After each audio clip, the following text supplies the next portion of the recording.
Welsh, I want to talk about ladder betting, which is something you introduced me to this year that I wasn't even doing. And for those people who don't know, this is an interesting way to make money, but again, a way where it's really heavily targeted of when you do it. It's not something you do every day, but certain circumstances can prove out to be very profitable. So let's talk about it.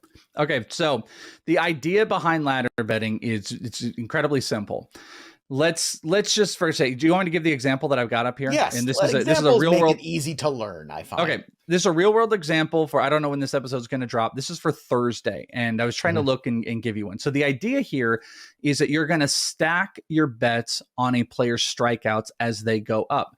Shohei Ohtani has been a great one this year. There's multiple players. I had one earlier in the year, which was looking great, Jacob deGrom, and then he got hurt.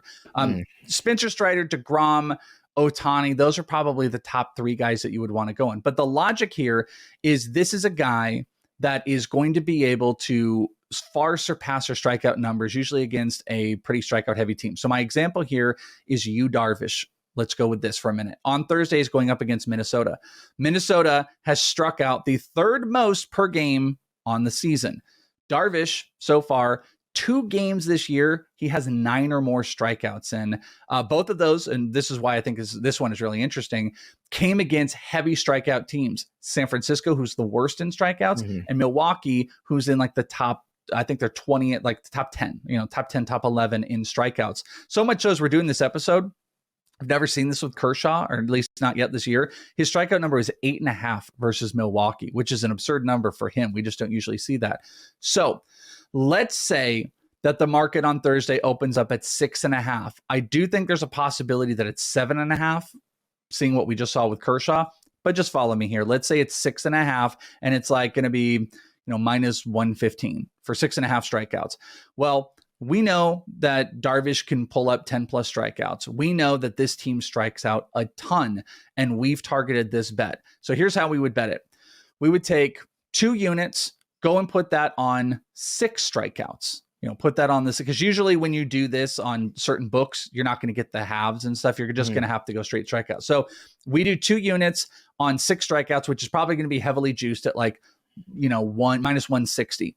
Then we're going to go and we're going to bet a unit to a unit and a half on 7 strikeouts, which is probably going to be minus 110, maybe even money, maybe if we're lucky. Then we're going to bring it down. At 8 strikeouts, let's bet a unit. At 9 strikeouts, we bet half a unit, and then maybe we put like a quarter on 10 strikeouts. You can obviously adjust this. If this is a 7.5 number, then you would use your unit at 7, 8, 9, and 10. You don't have to bet 2 units. You could do 1, half, a quarter, or 1.5. You do whatever your flavor is, but that is the concept of the ladder betting. You've really got to find a guy that can touch those high strikeout numbers, and you've got to attack it versus the numbers that the books put out. And don't be afraid of the juice that's put on a player in that instance. Go shop around, look for the best ones. It can be fun. It's brutal when you lose because you've probably put 3 units on it, but the win is on the inverse. And if you do it right, you will feel mighty, mighty happy. Once again, it comes down to focused targeting betting. That's what you do here when it comes to Major League Baseball.